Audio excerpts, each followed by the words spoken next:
Eu quero, neste momento, me dirigir ao povo brasileiro para dizer algumas das matérias que penso devam ser por mim agora enfrentadas. E eu faço, naturalmente, com muita cautela, porque, na verdade, sabem todos que há mais de um mês eu me recolhi exata e precisamente para não aparentar que eu estaria cometendo algum ato, praticando algum gesto com vistas a ocupar o lugar da senhora Presidente da República. Recolhi-me o quanto pude, mas evidentemente nesse período fui procurado por muitos que estão aflitos com a situação do nosso país. Mas agora, quando a Câmara dos Deputados decide por uma votação significativa declarar a autorização para a instauração de processo de impedimento contra a senhora Presidente, muitos me procuraram para que eu desse, pelo menos, uma palavra preliminar à nação brasileira. O que eu faço com muita modéstia, com muita cautela, com muita moderação, mas também em face da minha condição de vice-presidente, naturalmente de substituto constitucional da senhora Presidente da República. E desde logo eu quero afirmar que temos ainda um longo processo pela frente, passando pelo Senado Federal.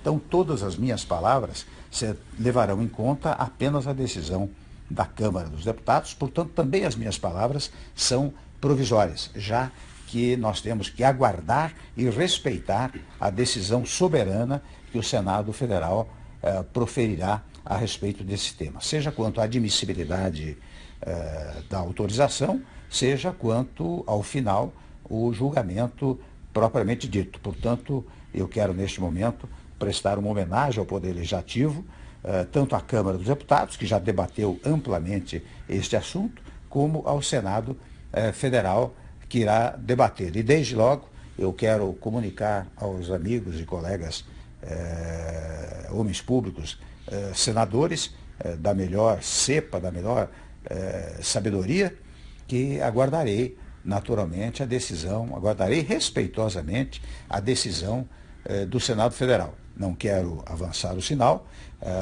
até imaginaria que eu poderia falar depois da decisão do Senado, mas evidentemente sabem todos os que me ouvem que quando houver a decisão definitiva, a decisão do Senado, eu preciso estar preparado para enfrentar os graves problemas que hoje afligem o nosso país. E desde logo quero dizer aos que me ouvem que repetir, na verdade, o que tenho pregado ao longo do tempo. Os senhores sabem, os brasileiros sabem, que há mais de 8, 10 meses tenho feito pronunciamentos referentes à pacificação do país, à unificação do país, porque é chocante, para não dizer tristíssimo, verificar os brasileiros controvertendo-se entre si, disputando ideias e espaços. Até aí tudo bem, mas quando parte para uma coisa quase física, isso não pode acontecer no nosso país. Portanto, ao dizer agora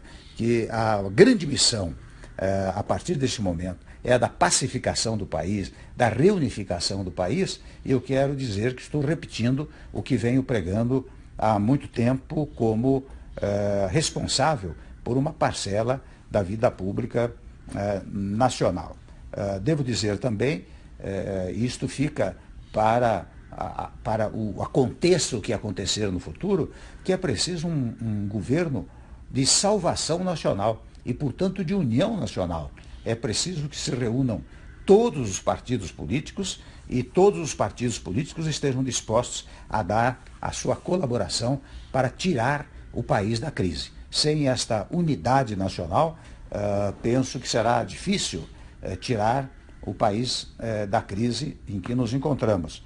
Para tanto, é preciso diálogo. O fundamental agora é o diálogo. Em segundo lugar, a compreensão. E em terceiro lugar, para não enganar ninguém, a ideia de que nós vamos ter muitos sacrifícios pela frente. Sem sacrifícios, nós não conseguiremos também avançar para retomar o crescimento e o desenvolvimento que pautaram a atividade do nosso país nos últimos nos últimos tempos, antes desta última gestão. Então, é preciso retomar o crescimento. E eu não quero que isto fique em palavras vazias. Tenho absoluta convicção, como muitos me dizem, que a mudança pode gerar esperança. E que, gerando esperança, isto gerará investimentos, não só investimentos nacionais, mas investimentos estrangeiros, porque precisamos restabelecer a crença no Estado brasileiro, nas potencialidades do Estado brasileiro. Devo dizer aos que me ouvem que eu fiz muitas viagens internacionais no primeiro mandato e verifiquei o quanto os outros países que têm muito dinheiro em suas mãos querem fazer aplicando no Brasil, ou seja, querem acreditar no Brasil. O que aconteceu nos últimos tempos foi um descrédito no nosso país. E o descrédito é que leva à ausência do crescimento, à ausência do desenvolvimento, que faz retomar a inflação. De um lado, portanto, nós temos absoluta convicção de que é preciso prestigiar a iniciativa privada, é preciso que os empresários do setor industrial, do setor de serviços, do setor agrícola, do setor do agronegócio, portanto, dos vários setores da nacionalidade, se entusiasmem novamente com estes investimentos. Mas, ao dizer isto, eu estou pensando apenas naqueles que possam investir? Não. Diferentemente, estou pensando em manter as conquistas sociais obtidas nos últimos tempos. Por exemplo, o emprego é uma coisa fundamental para todos os brasileiros. Para que haja emprego, é preciso uma conjugação dos empregadores com os trabalhadores. Você só tem emprego se a indústria, o comércio, as atividades de serviços todas estiverem caminhando bem. É a partir daí que você tem emprego e com isso você pode retomar o emprego. De outro lado, eu devo dizer também que de fora a parte um projeto pela empregabilidade plena, é preciso manter certas matérias sociais, porque nós todos sabemos que o Brasil ainda é um país pobre. E, portanto, e eu sei que dizem que de vez em quando, que se outrem assumir, nós vamos acabar com o Bolsa Família, vamos acabar com o Pronatec, vamos acabar com o FIES. Isto é falso, é mentiroso e é fruto desta política mais rasteira que tomou conta do país. Portanto, neste particular, eu quero dizer que nós deveremos manter esses programas e até, se possível, revalorizá-los e ampliá-los. Até que, e isto eu quero deixar claro, o Bolsa Família, por exemplo, há de ser um estágio do Estado brasileiro. Daqui a alguns anos é possível que a empregabilidade tenha atingido um tal nível que não haja mais necessidade do Bolsa Família. Mas isso, enquanto persistir a necessidade, nós manteremos, assim como o Pronatec, FIES, ProUni, todos esses projetos que acabaram dando certo no país. Portanto, eu lanço uma mensagem àqueles que têm o capital e lanço àqueles que querem uma mensagem do trabalho e lanço uma mensagem para aqueles que sequer trabalho ainda conseguiram. É claro que nós vamos incentivar enormemente as parcerias público-privadas na medida que isto pode trazer emprego ao país.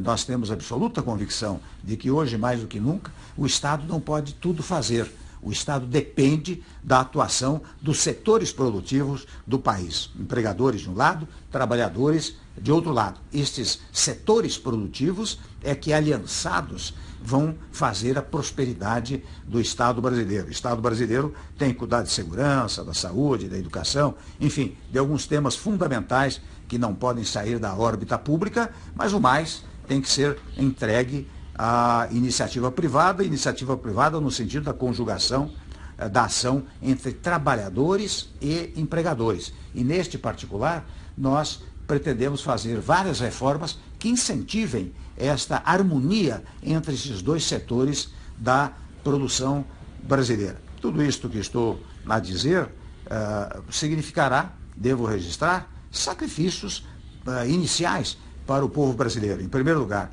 Em segundo lugar, não quero gerar nenhuma expectativa falsa. Não pensemos que, se houver uma mudança do governo, em 3, 4 meses estará tudo resolvido. Em 3, 4 meses pode começar a ser encaminhado para resolvermos a matéria ao longo do tempo. Se houver este governo de transição, ou se não houver, fica esta sugestão que eu estou fazendo para o governo que vier a manter-se, ficam estas sugestões, que, reitero, não são sugestões por mim formuladas ou formatadas neste momento, mas que foram feitas ao longo do tempo. Há reformas que são fundamentais para um país. Nós todos sabemos, não é possível. Agora, toda e qualquer reforma não alterará os direitos já formatados, já adquiridos pelos cidadãos, mas nós temos que preparar o país do futuro. Muitas matérias até estão em tramitação no Congresso Nacional e nós queremos ter uma base parlamentar muito sólida que nos permita conversar com a classe política, mas conversar também com a sociedade. Os senhores sabem, os que assistiram às minhas palestras nos últimos tempos, que eu faço uma distinção e uma conjugação entre governo, governança e governabilidade, para dizer que o governo são os órgãos constituídos, não tem a menor dúvida, legislativo, executivo, judiciário. A governança vem exatamente pelo apoio político que o governo consegue dos partidos políticos e do Congresso Nacional. Mas é preciso mais do que isso, é preciso a governabilidade. E a governabilidade exige que haja uma aprovação popular do próprio governo. Portanto, a classe política unida com o povo levará ao crescimento do país e, portanto, ao apoio ao governo. É com estes três fatores que nós vamos lidar. É claro que não vou falar aqui sobre reformas que são fundamentais, porque isso será fruto de um desdobramento ao longo do tempo. Mas como não pensar numa reforma política? Como não pensar numa reforma tributária? E evidentemente que a reforma tributária envolve um outro tema, que é a revisão do Pacto Federativo. Porque toda vez que você pensa numa reforma tributária, você está pensando na distribuição de competências e de recursos para as entidades federativas. É preciso mais do que nunca que as entidades federativas tenham uma autonomia verdadeira, ou seja, que nós tenhamos uma federação real e não uma federação artificial, como tem acontecido nos últimos tempos. Sei, por exemplo, no tópico da federação, da grande dificuldade dos estados e municípios nos dias atuais. E há estudos referentes à eventual anistia, o perdão de uma parte das dívidas e até uma revisão dos juros que são pagos pelas unidades federadas. Nós vamos levar isso adiante, nós vamos estudar isso com muita detença e vamos levar isso adiante, porque a força da União também deriva da força dos estados e da força dos municípios. E a força destas entidades federativas depende da vontade, da boa vontade e do apoio da classe política e do povo brasileiro. Há matérias controvertidas, como a matéria referente à legislação trabalhista e à legislação previdenciária, que nós vamos fazer com um grande diálogo nacional, onde nenhum setor será esquecido, nem dos trabalhadores, nem dos empresários, nem do povo brasileiro. Mas toda e qualquer modificação que vier a ser feita será para garantir o futuro mesmo daqueles que já recebem salário, daqueles que recebem aposentadoria. É nestes termos que nós vamos trabalhar. Ou seja, o diálogo de um lado e a conjugação de esforços de outro lado serão os alicerces, digamos assim, do nosso trabalho. É esta manifestação que eu queria deixar ao povo brasileiro. E, em terceiro lugar, para não enganar ninguém, a ideia de que nós vamos ter muitos sacrifícios pela frente. Sem sacrifícios, nós não conseguiremos também avançar para retomar o crescimento e o desenvolvimento que pautaram a atividade do nosso país nos últimos tempos, antes desta última gestão. Então, é preciso retomar o crescimento. E eu não quero que isto fique em palavras vazias. Tenho absoluta convicção, como muitos me dizem, que a mudança pode gerar esperança. E que, gerando esperança, isto gerará investimentos, não só investimentos nacionais, mas investimentos estrangeiros, porque precisamos restabelecer a crença no Estado brasileiro, nas potencialidades do Estado brasileiro. Devo dizer aos que me ouvem que eu fiz muitas viagens internacionais no primeiro mandato e verifiquei o quanto os outros países que têm muito dinheiro em suas mãos querem fazer aplicando no Brasil, ou seja, querem acreditar no Brasil. O que aconteceu nos últimos tempos foi um descrédito no nosso país. E o descrédito é que leva à ausência do crescimento, à ausência do desenvolvimento, que faz retomar a inflação. De um lado, portanto, nós temos absoluta convicção de que é preciso prestigiar a iniciativa privada, é preciso que os empresários do setor industrial, do setor de serviços, do setor agrícola, do setor do agronegócio, portanto, dos vários setores da nacionalidade, se entusiasmem novamente com estes investimentos. Mas, ao dizer isto, eu estou pensando apenas naqueles que possam investir? Não. Diferentemente, estou pensando em manter as conquistas sociais obtidas nos últimos tempos.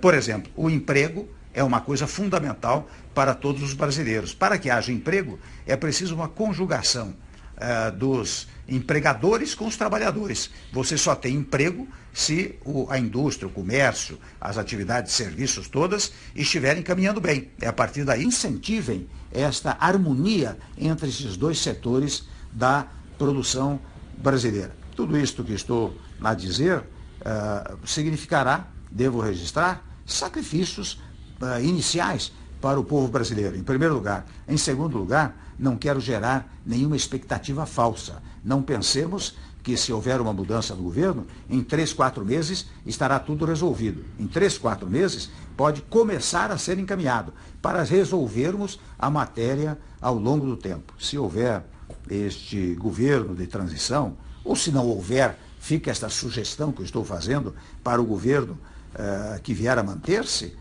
ficam estas sugestões, que, reitero, não são sugestões por mim formuladas ou formatadas neste momento, mas que foram feitas ao longo do tempo.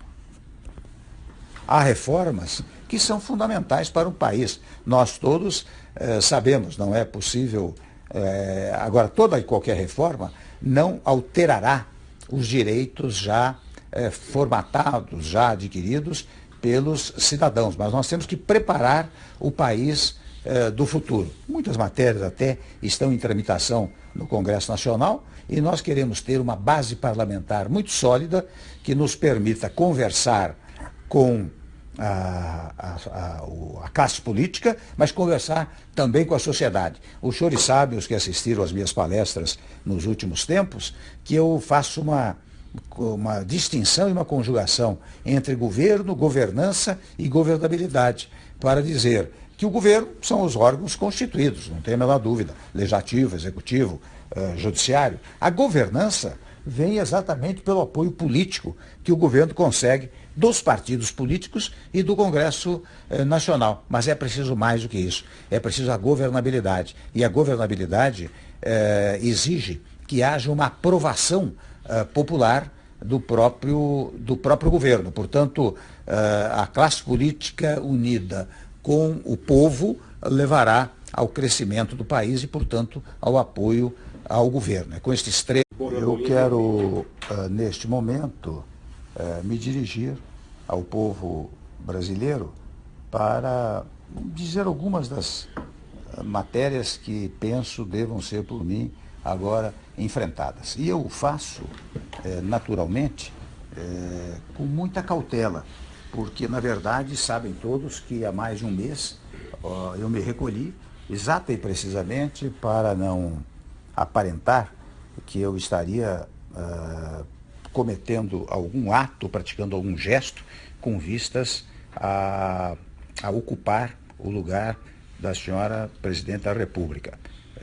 Recolhi-me o quanto pude, mas evidentemente nesse período fui procurado por muitos que estão aflitos com a situação do nosso país. Mas agora, quando a Câmara dos Deputados decide por uma votação significativa declarar a autorização para a instauração de processo de impedimento contra a senhora Presidente, muitos me procuraram para que eu desse, pelo menos, uma palavra preliminar à nação brasileira. O que eu faço com muita modéstia, com muita cautela, com muita moderação, mas também em face da minha condição de vice-presidente e, naturalmente, de substituto constitucional da senhora presidente da República. E, desde logo, eu quero afirmar que temos ainda um longo processo pela frente, passando pelo Senado Federal.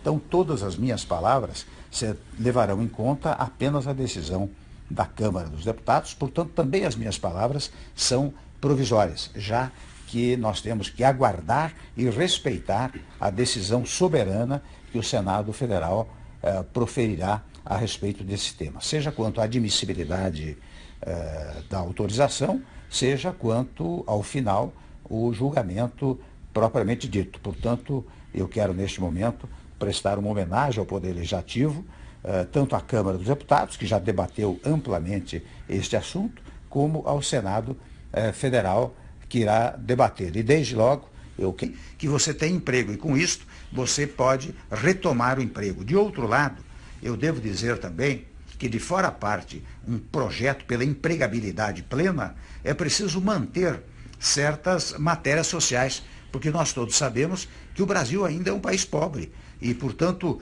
e eu sei que dizem que, de vez em quando, que se outrem assumir, nós vamos acabar com o Bolsa Família, vamos acabar com o Pronatec, vamos acabar com o FIES. Isto é falso, é mentiroso e é fruto desta política mais rasteira que tomou conta do país. Portanto, neste particular, eu quero dizer que nós deveremos manter esses programas e até, se possível, revalorizá-los e ampliá-los. Até que, e isto eu quero deixar claro, o Bolsa Família, por exemplo, há de ser um estágio do Estado brasileiro. Daqui a alguns anos é possível que a empregabilidade tenha atingido um tal nível que não haja mais necessidade do Bolsa Família. Mas isto, enquanto persistir a necessidade, nós manteremos, assim como o Pronatec, FIES, ProUni, todos esses projetos que acabaram dando certo no país. Portanto, eu lanço uma mensagem àqueles que têm o capital e lanço àqueles que querem uma mensagem do trabalho